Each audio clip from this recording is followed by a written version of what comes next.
नमस्कार मेरे नौजवान साथियों, कैसे हैं आप सब। आशा करता हूँ आप सभी स्वस्थ और प्रसन्न होंगे, लगातार सीख रहे होंगे। मैं Prem, assistant professor, PSM college, geography department Kannauj, आपका स्वागत करते हैं हमारे YouTube channel geography with Prem में। दोस्तों, मैपिंग की सीरीज के अंतर्गत हमने पिछले वीडियो में आपसे चर्चा की थी ब्रह्मांड के बारे में, जिसमें हमने देखा था कि हमारी पृथ्वी सौरमंडल का भाग है, सौरमंडल आकाशगंगा का भाग है, आकाशगंगा ब्रह्मांड का भाग है और ब्रह्मांड सुपर ब्रह्मांड का भाग है। ठीक है, इस पर चर्चा की थी। इसके बाद आपको सौरमंडल के बारे में थोड़ा बताया था। इसके बाद सौरमंडल की खोज किसने की थी, तो केपलर महोदय ने की थी, या ग्रहों की खोज केपलर महोदय ने की थी। केपलर महोदय ने 3 नियम बताए थे। ठीक है, हर्शल महोदय के बारे में, एडविन हब्बल महोदय के बारे में ब्रह्मांड की उत्पत्ति से संबंधित हमने संकल्पनाओं को देखा था, जिनमें कुछ प्रमुख संकल्पनाएं ये थी आपकी।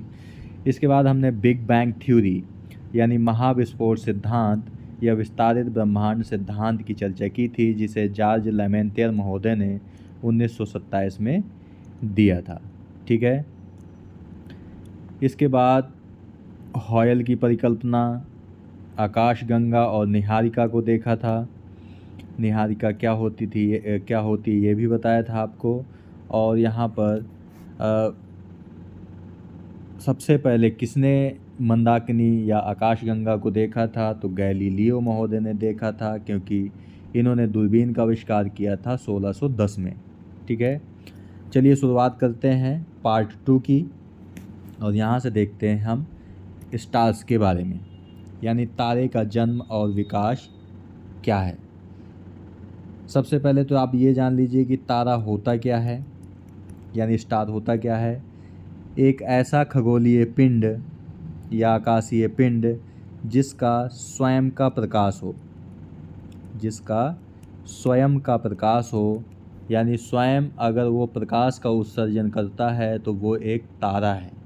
ठीक है, तो ये आपको याद रखना है। जैसे कि हमारा सूर्य के पास खुद का प्रकाश है, इसलिए वो एक स्टार है। तारों का जीवन काल अत्यधिक लंबा होता है एवं विभिन्न अवस्थाओं से होकर के गुजरता है। आपको हमेशा याद रखना है दोस्तों कि प्रकृति में सभी चीज़ों को, यानी कि जो भी प्रकृति ने बनाया है, उनको 3 फेज से होकर के गुजरना पड़ता है। पहले तो उनका जन्म होता है, इसके बाद उनका विकास होता है, ठीक है, और इसके बाद उनकी मृत्यु हो जाती है। यह प्रकृति का अटल सत्य है, जिसे कोई नहीं टाल सकता।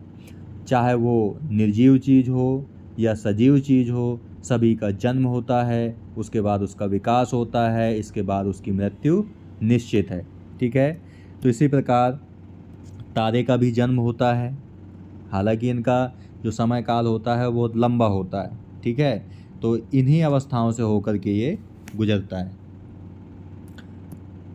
यदि किसी तारे का द्रव्यमान सूर्य के द्रव्यमान से कम है अथवा बराबर है, ये दोस्तों आपको फैक्ट याद रखना है कि यदि किसी तारे का द्रव्यमान या तो सूर्य के द्रव्यमान से कम हो या उसके बराबर हो, तो इसे हम चंद्रशेखर सीमा कहते हैं। क्या कहते हैं? चंद्रशेखर सीमा कहते हैं। यानी अगर आपसे कोई पूछे चंद्रशेखर सीमा क्या है, तो आप बता सकते हैं कि यदि तारे का द्रव्यमान सूर्य के द्रव्यमान से कम है या उसके बराबर है, तो उसे हम चंद्रशेखर सीमा कहते हैं। तो वह लाल दानों से श्वेत वामन और अंततः काला वामन में परिवर्तित हो जाता है। कब? यानी कोई भी तारा श्वेत वामन या काला वामन में कब परिवर्तित होता है? जब तारे का द्रव्यमान सूर्य के द्रव्यमान से कम या उसके बराबर हो। ठीक है, यदि तारे का द्रव्यमान सूर्य के द्रव्यमान से अधिक या कई गुना अधिक है, तो तारे की मध्यवर्ती परत गुरुत्वाकर्षण के कारण तारे के केंद्र में ध्वस्त हो जाती है। यह दोस्तों आप डिफरेंस आपको याद रखना है। तारे का केंद्रीय या मध्यवर्ती जो परत होती है कब ध्वस्त हो जाती है? जब तारे का द्रव्यमान सूर्य के द्रव्यमान से अधिक या कई गुना अधिक हो तो तारे की मध्यवर्ती परत गुरुत्वाकर्षण के कारण तारे के केंद्र में ध्वस्त हो जाती है। इससे निकली ऊर्जा, यानी जब ध्वस्त होती है तो उससे एक ऊर्जा निकलती है, ठीक है, तो इससे निकली ऊर्जा तारे के ऊपरी परत को भी नष्ट कर देती है। यानी यहाँ पे आपको समझना होगा कि तारे का द्रव्यमान सूर्य के द्रव्यमान से जब अधिक हो जाता है तो मध्यवर्ती परत पहले ध्वस्त होती है, किसके कारण? गुरुत्वाकर्षण के कारण तारे के केंद्र में, और इसके बाद जो उससे ऊर्जा निकलती है तो ऊपरी परत भी नष्ट हो जाती है और भयानक विस्फोट होता है जिसे सुपरनोवा विस्फोट कहते हैं। तो ये आपको याद रखना है कि सुपरनोवा विस्फोट होता क्या है, ठीक है। इस चित्र में आपको दोस्तों ध्यान से देखना है या समझ में आ जाएगा कि मान लीजिए कि ये कोई स्टार था आपका पहले, ठीक है। अब इसका द्रव्यमान जो था वो सूर्य के द्रव्यमान से कई गुना अधिक हो गया, ठीक है। तो इसमें मान लीजिए कि 3 परतें हैं आपकी, ये केंद्रीय भाग है, ये मध्यवर्ती परत है और ये किनारे वाली परत है, ठीक है। तो जब तारे का द्रव्यमान सूर्य के द्रव्यमान से कई गुना अधिक हो जाएगा तो जो मध्यवर्ती परत है वह गुरुत्वाकर्षण के कारण इस केंद्रीय भाग में ध्वस्त होने लगेगी, ठीक है। इससे भयानक ऊर्जा निकलेगी जिससे वो किनारे वाली परत यानी जो बाह्य परत है आपकी वो भी अंततः इसमें ध्वस्त होने लगेगी और इससे भयानक विस्फोट होता है जिसे हम सुपरनोवा विस्फोट कहते हैं, ठीक है। तो अब आपको समझ में आ गया होगा कि सुपरनोवा विस्फोट होता क्या है। सुपरनोवा विस्फोट के बाद वह तारा न्यूट्रॉन तारा तथा इसके पश्चात ब्लैक होल में बदल जाता है। यानी जब सुपरनोवा विस्फोट हो जाता है तो किस में बदलता है? सबसे पहले न्यूट्रॉन तारे में बदलता है और न्यूट्रॉन तारे के बाद वह ब्लैक होल में कन्वर्ट हो जाता है, ठीक है। अब देखते हैं आगे कि तारे का रंग, तापमान तथा उसकी उम्र। एक चीज़ आपको हमेशा दोस्तों याद रखना है, अगर आपसे कोई पूछता है कि तारा का रंग का मतलब होता क्या है, तो तारे का रंग का मतलब है तापमान, ठीक है। जिस तारे का जितना अधिक तापमान होगा उसके रंग में वैसे ही परिवर्तन आते जाएंगे। अभी हम बात करेंगे आपसे आगे। तो तारों का रंग उसके तापमान को ज्ञात किया जाता है, यानी कि तारे का रंग उसके तापमान को बताता है। तारों के द्वारा मुक्त ऊष्मा के आधार पर उनकी उम्र ज्ञात की जा सकती है, यानी किसी भी तारे से कितनी ऊष्मा निकलती है उससे हम उसकी उम्र भी बता सकते हैं, ठीक है। एक चीज़ आपको और याद रखनी है दोस्तों कि कोई भी तारा हो उसके केंद्र में नाभिकीय संलयन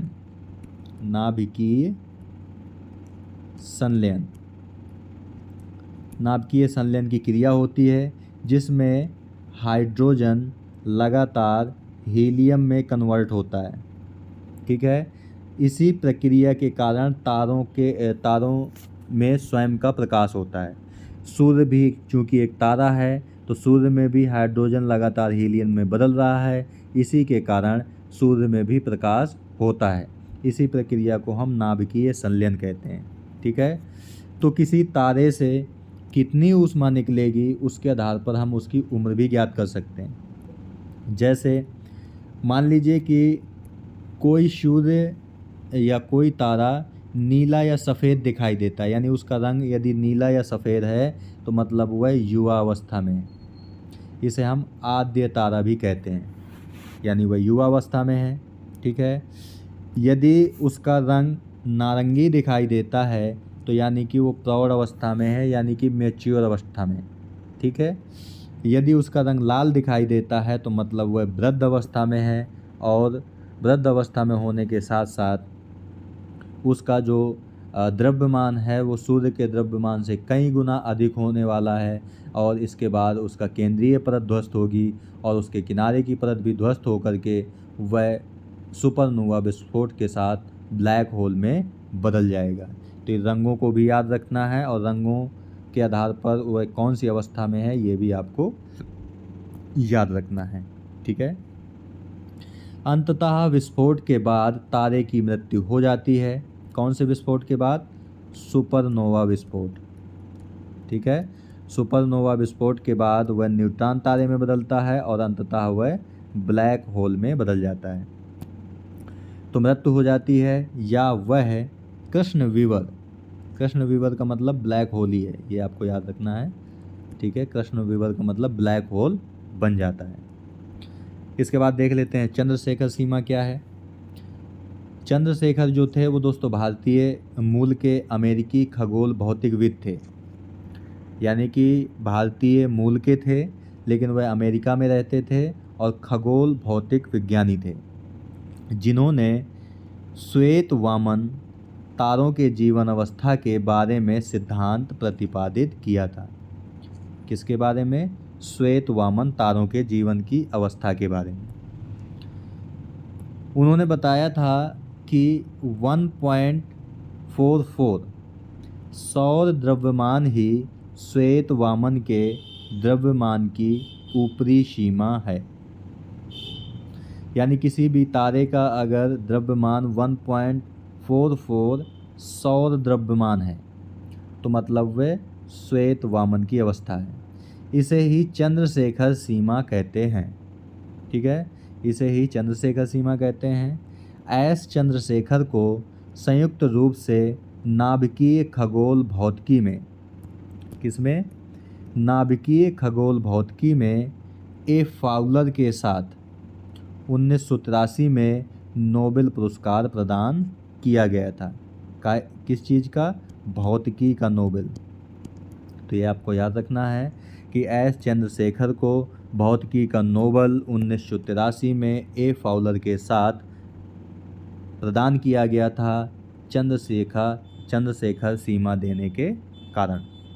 ठीक है। इसके बाद दोस्तों है न्यूट्रॉन तारा। सुपरनोवा विस्फोट अभी आपको बताया कि क्यों होता है। जब किसी तारे का द्रव्यमान सूर्य के द्रव्यमान से कई गुना अधिक होता है तब वो सुपरनोवा विस्फोट होता है। तो सुपरनोवा विस्फोट से बचे हुए केंद्रीय भाग जो कि अत्यधिक घनत्व वाला होता है, यानी सुपरनोवा विस्फोट के बाद जो केंद्रीय भाग बचता है वह अत्यधिक घनत्व वाला होता है, उसे ही न्यूट्रॉन तारे का निर्माण होता है। ठीक है। इस चित्र में दिखाया गया है दोस्तों न्यूट्रॉन तारे के बारे में।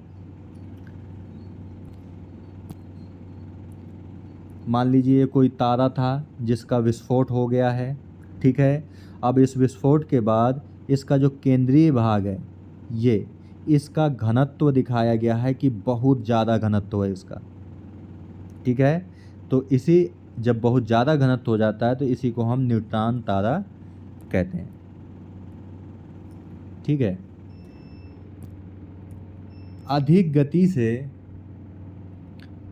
चक्कर लगाने वाले न्यूट्रॉन तारे को या अधिक गति से चक्कर लगाने वाले न्यूट्रॉनों से बने तारों को न्यूट्रॉन तारा कहा जाता है, यानी ये चक्कर भी बहुत तेज़ी से लगाते हैं।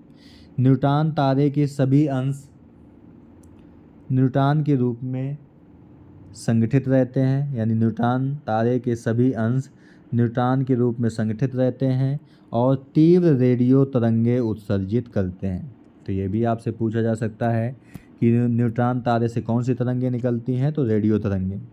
न्यूट्रॉन तारे को पल्सर तारा भी कहा जाता है, ये भी आपको याद रखना है, पल्सर तारा।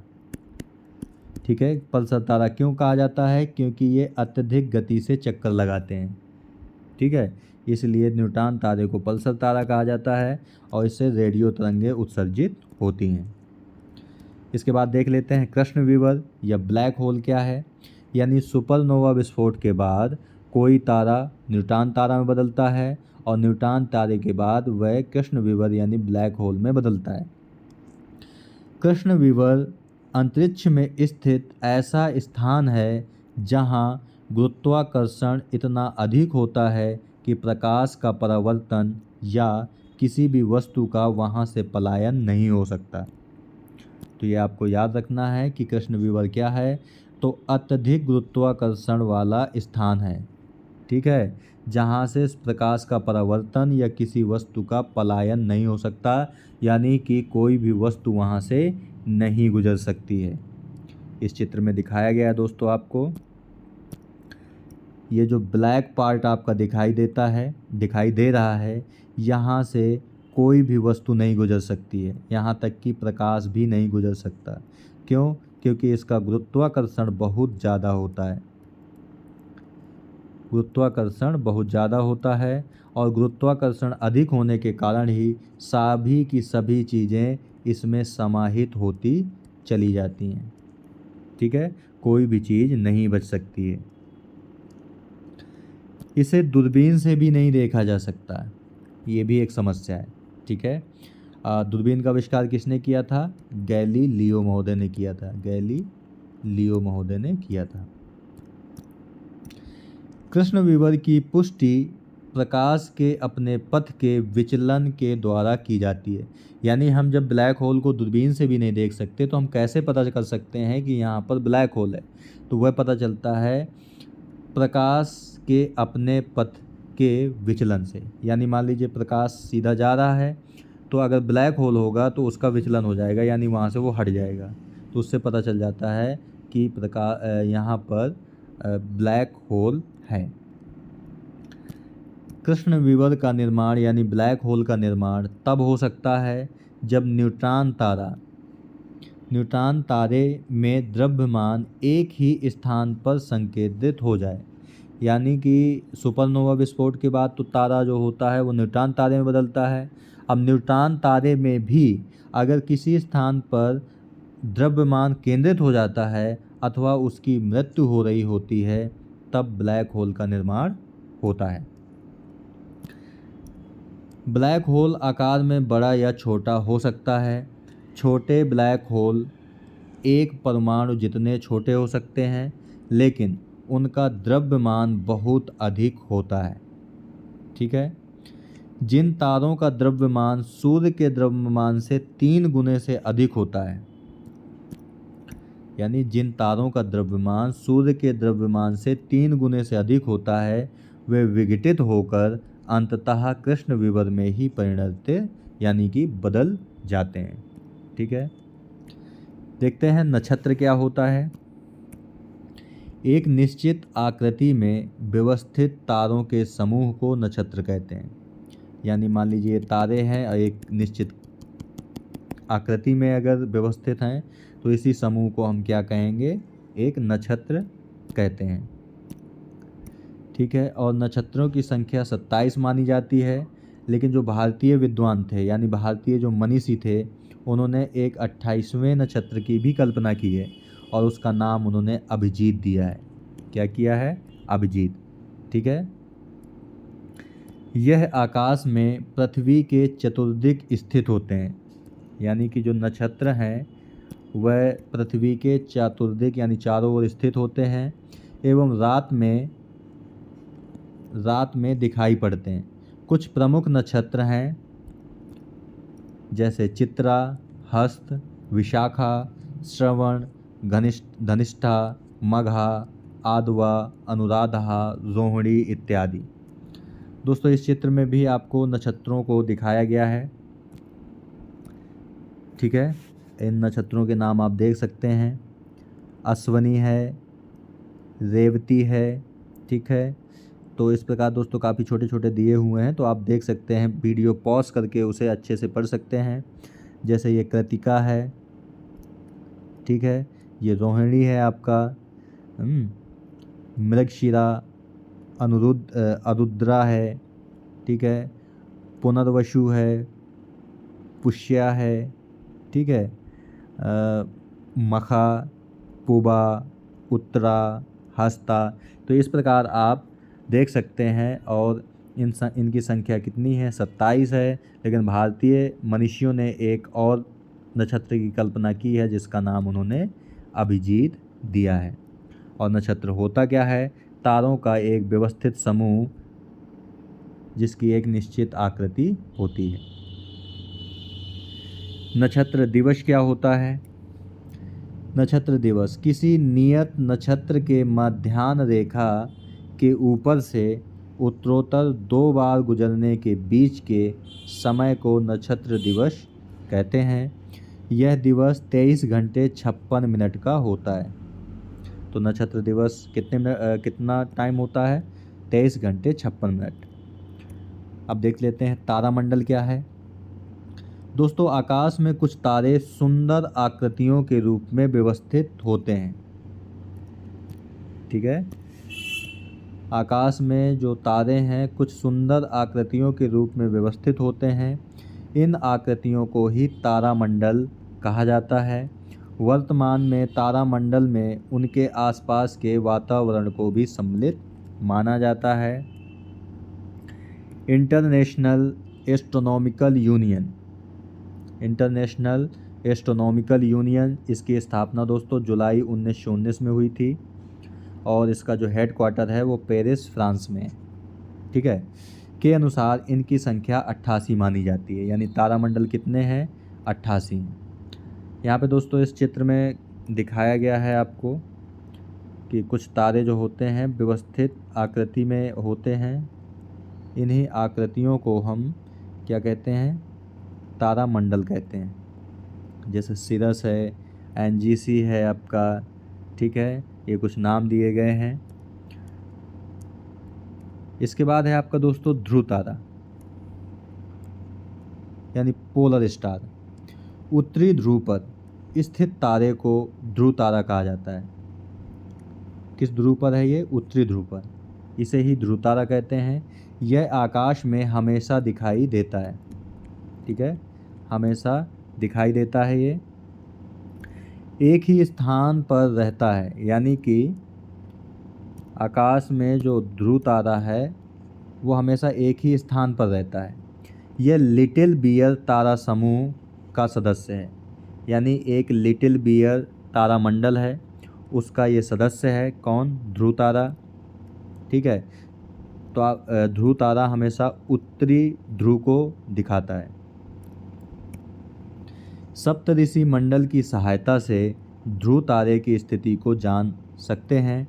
अर्थात सप्तऋषि मंडल के संकेत तारों को आपस में मिलाते हुए एक काल्पनिक रेखा खींची जाए एवं उसे आगे की ओर बढ़ाया जाए तो यह ध्रुव तारे को इंगित करता है। दोस्तों, जब आसमान साफ होता है तब आप इस आकृति को देख सकते हैं। इसमें 7 तारे आपको दिखाई देंगे और ये कुछ इस प्रकार, यानी ये कुछ 2 की तरह दिखाई देगा आपको। ठीक है, ये कुछ दो की तरह दिखाई देता है। इसे ही हम सप्तऋषि के नाम से जानते हैं, क्योंकि ये सप्तऋषि के नाम से जानते हैं क्योंकि इसमें 7 तारे हैं आपके।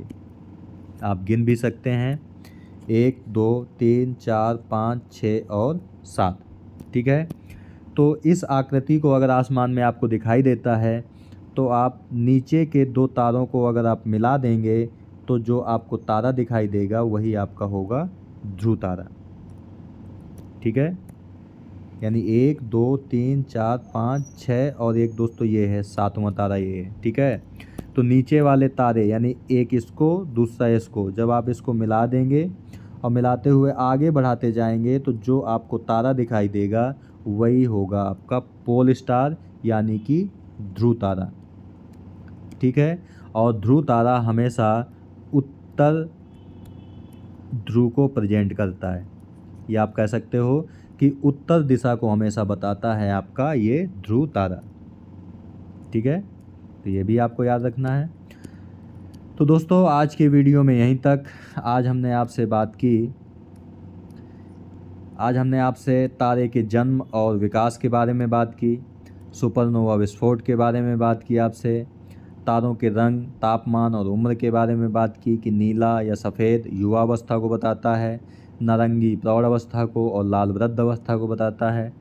चंद्रशेखर सीमा के बारे में बताया, न्यूट्रॉन तारे के बारे में बात की आपसे, कृष्ण विवर यानी ब्लैक होल के बारे में बात की आपसे। ठीक है, नक्षत्र के बारे में बात की और तारामंडल के बारे में बात की और साथ ही साथ आपसे ध्रुव तारे के बारे में बात आपसे की है दोस्तों। ठीक है, तो दोस्तों आज की वीडियो में यहीं तक।